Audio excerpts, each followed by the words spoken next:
Hai, apa kabar semuanya? Semoga kabar Anda baik-baik saja. Terima kasih karena sudah memberikan support dan juga kesetiaan Anda untuk membangun channel Codot Film. Yuk kita lanjutkan alur ceritanya, sambil siapin kopi dan cemilan, setting suara volume full. Gasken. 4 Tetua Agung. Orang yang muncul di depan Xiao Yan adalah orang ular laki-laki yang berbadan tegap. Penampilannya cukup galak, dan tangannya memiliki tato ular piton hitam yang sangat besar. Ketika tangannya bergerak, ular piton besar itu tampak seolah-olah itu adalah makhluk hidup yang memancarkan benang aura gelap yang kejam. Pada saat ini, yang terakhir menggunakan sepasang mata yang tajam untuk melihat Xiao Yan. Dou Qi yang kuat berulang kali menggeliat di permukaan tubuhnya. Permukaan batuan keras tempat dia mendarat telah retak terbuka. Jelas sekali, ini karena kekuatan konfrontasi sebelumnya. Kamu siapa? Xiao Yan mengamati orang ular jantan yang galak ini. Dia bisa merasakan bahwa yang terakhir adalah ahli di puncak kelas Dou Wang. Namun, dia tidak dianggap sebagai lawan yang merepotkan untuk dihadapi menurut pendapat Xiao Yan. Namun demikian, Xiao Yan merasa marah pada serangan mendadak pihak lain yang tiba-tiba. Komandan Mobasi dari suku ular rakyat. Mata pria ular laki-laki itu menatap Xiao Yan dengan seksama. Permusuhan di matanya sangat jelas, kamu adalah Xiao Yan itu. Xiao Yan dengan acuh tak acuh mengangguk. Cahaya sengit segera melintas di mata Mobasi itu ketika dia melihat Xiao Yan mengangguk. Tinjunya tiba-tiba terkepal dan otot-otot kuat di lengannya bergoyang, menyebabkan tato ular piton hitam besar itu tampak hidup. Sepertinya itu melepaskan aura jahat yang melesat ke langit. Aku tidak akan menahan lagi jika kamu datang lagi. Beberapa kebencian juga muncul di mata Xiao Yan saat melihat orang yang keras kepala ini. Api hijau giok naik di tangannya saat dia perlahan menjawab. Kalau begitu, komandan ini akan meminta nasihat. Mobasi berteriak dengan marah. Namun, tubuhnya baru saja akan menerkam ketika suara dingin dikirim. Itu menyebabkan seluruh tubuhnya menjadi kaku. Cukup, cukup. Ratu ini memerintahkanmu untuk berhenti. Medusa menoleh dan berbicara kepada Mobasi dengan alis vertikal. Dia menegur, Mobasi, tingkah lakumu memburuk. Dia adalah tamu dari suku ular orang kami. Bagaimana Anda bisa secara acak meluncurkan serangan diam-diam? Mobasi yang bertubuh kekar tidak menunjukkan sedikitpun ketidaksabaran setelah ditegur oleh Medusa. Dia mengangguk tanpa daya. Namun, tatapan yang dia gunakan untuk melihat Medusa dipenuhi dengan pemujaan dan rasa hormat yang kuat. Mobasi melemparkan tatapan gelap dan serius lainnya ke arah Xiao Yan sebelum dengan enggan mundur ke satu sisi. Xiao Yan akhirnya menyebarkan api hijau giok di tinjunya setelah melihat orang itu mundur. Mungkin bisa dikatakan alasan ketidaksenangan orang lain terhadapnya dari cara orang itu memandang Medusa. Namun, ini tidak menyebabkan Xiao Yan merasa khawatir. Tatapannya menyapu senyawa ini hanya untuk mengerutkan alisnya sedikit. Kompleks yang cukup besar ini memiliki cukup banyak figur manusia ular. Dari tampang aura orang-orang ini, mereka jelas ahli top dari suku ular orang. Yu Mei, yang telah dia selamatkan, juga ada di antara mereka. Para ahli dari ras ular orang ini memandang Xiao Yan dengan mata yang dipenuhi rasa ingin tahu. Jelas, tindakannya memaksa kembali Mobasi dengan pukulan telah menarik minat cukup banyak orang. Hal yang membuat mereka sangat terkejut adalah sikap Medusa terhadap Xiao Yan. Meskipun wajahnya tidak menunjukkan terlalu banyak kelembutan, nadanya melindungi dia. Ini benar-benar hal yang sangat tidak dapat dipercaya saat mengingat kebencian ekstrim Medusa terhadap manusia. Ikuti aku. Medusa dengan lembut berbicara kepada Xiao Yan yang berdiri di pintu masuk. Setelah itu, dia memimpin dengan berjalan ke area yang lebih dalam dari kompleks tersebut. Di belakangnya, Xiao Yan ragu-ragu sejenak, tetapi hanya bisa mengikuti karena banyak tatapan di sekitarnya yang menatapnya dengan niat buruk. Kompleks itu akhirnya menjadi jauh lebih hidup setelah Medusa dan Xiao Yan memasuki kompleks dalam.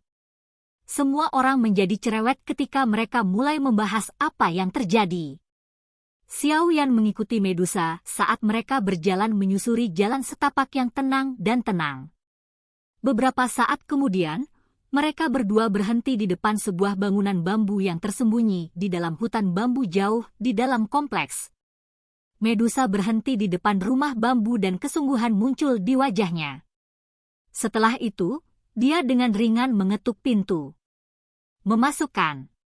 Suara orang tua dikirim dari ruang bambu setelah pintu bergetar.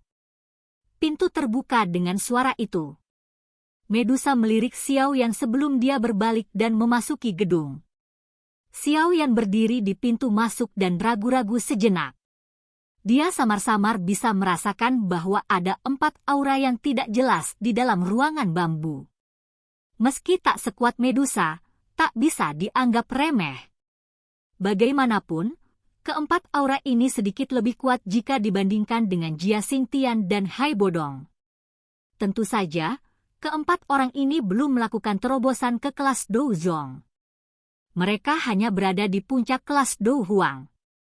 Xiao Yan menghela nafas lega di dalam hatinya setelah dia merasakan kekuatan keempat aura ini. Selama mereka bukan Dozong elit, dia tidak perlu takut.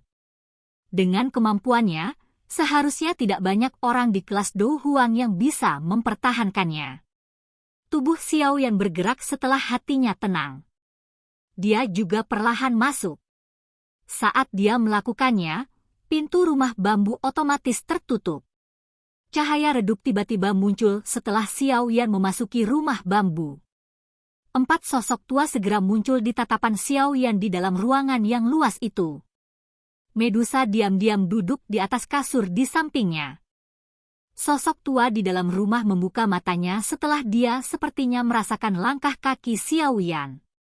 Mata berbentuk segitiga terkunci pada Xiao Yan seperti bagaimana ular berbisa mempelajari mangsanya, menyebabkan rasa dingin muncul di kulitnya. 3 wanita tua yang tersisa juga tiba-tiba membuka mata mereka setelah dia melakukannya. 4 aura gelap dan dingin muncul sebelum akhirnya berkumpul bersama. Aura mereka sebenarnya diaglomerasi menjadi piton hitam besar di atas mereka. Mata tanpa emosi ular piton besar itu menatap tajam ke arah Xiao Yan dan tekanan tak terlihat naik dengan tenang. Akhirnya, itu berubah menjadi kekuatan 1000 kilogram yang berkerumun di sekitar tubuh Xiao Yan. Ekspresi Xiao Yan menjadi semakin serius saat dia merasakan tekanan aura yang kuat itu. Dia tiba-tiba menjerit pelan. Api hijau giok tiba-tiba naik dan segera melilit seluruh tubuhnya. Suhu di dalam ruangan tiba-tiba naik saat nyala api hijau giok muncul. Rasa dingin kelam yang diciptakan oleh keempat wanita tua itu segera dan benar-benar menghilang. Piton hitam pekat yang sangat besar itu tampaknya telah terpengaruh karena menjadi jauh lebih ilusi. Ini memang api surgawi, itu sebenarnya adalah api surgawi. Mata wanita tua tengah di ruangan itu menunjukkan keterkejutan saat dia mengamati api hijau giok yang bertahan di atas tubuh Xiao Yan. Aura piton besar di atas kepalanya secara bertahap mulai menghilang saat dia perlahan berkata, "Kamu adalah kepala aliansi Yan, Xiao Yan." Suaranya mengerikan, tampak seolah-olah ada batu yang menggores kaca. Itu menyebabkan perasaan tidak nyaman menyebar ke seluruh tubuh seseorang. Tentu saja, dengan kekuatan Xiao Yan, dia secara alami mampu menyaring perasaan semacam ini. Dia membungkuk kepada 4 wanita tua dengan sopan sebelum berkata, Xiao Yan dari generasi yang lebih muda menyapa 4 tetua suku ular orang senior. Sungguh tak terduga. Anda bisa mencapai kelas Dou Huang di usia yang begitu muda. Anda memang seseorang yang diberkati dengan bakat luar biasa. Wanita tua tengah itu mengungkapkan senyum jelek ke arah Xiao Yan. Dia segera berkata, wanita tua ini adalah tetua pertama dari suku ular. Ini adalah elder kedua, elder ketiga, dan elder keempat. Mata Xiao Yan mengikuti gerakan jari keriput dari tetua pertama. Dia dengan sopan menyapa mereka semua. Tidak peduli bagaimana orang mengatakannya, dia setidaknya harus mengikuti etiket dengan benar. Hari ini, saya telah memanggil Kepala Xiao ke sini sebagian karena ada sesuatu yang ingin saya tanyakan. Mata berbentuk segitiga sesepuh pertama bergerak setelah menyelesaikan perkenalan. Suaranya parau dan mengerikan saat dia berbicara. Penatua pertama, tolong bicara.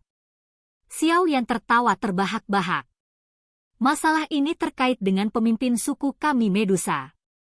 Suara tetua pertama tanpa riak, tampak seperti sumur tua. Tidak banyak perubahan dalam nada suaranya. Namun, karena inilah Xiao yang tidak berani meremehkannya bahkan sedikit di dalam hatinya. Pemimpin klan kami semuanya perawan sebelum mereka dapat berubah menjadi bentuk manusia. Tentu saja, Medusa saat ini telah menjelma menjadi wujud manusia. Namun, dia harus menjalani baptisan di altar dalam suku sebelum dia dapat berhubungan dengan siapapun. Namun, saat pemimpin klan kembali kali ini, dia sudah tidak perawan lagi. Saya pernah mendengar bahwa ini terkait dengan Kepala Xiao. Suara tetua pertama tiba-tiba menjadi tegas di akhir. 4 pasang mata yang dingin dan suram ditembakkan, mengunci Xiao Yan. Ekspresi Xiao Yan berubah sedikit. Kakinya mundur selangkah tanpa meninggalkan jejak. Dia segera tertawa pahit. 4 sesepuh, ini bukan niat Xiao Yan. Masalahnya cukup rumit. Kalau begitu, Kepala Xiao telah mengaku mengambil keperawanan Medusa. Tetua pertama bertanya dengan suara yang dalam. Xiao Yan diam. Dia segera mengangguk tanpa daya.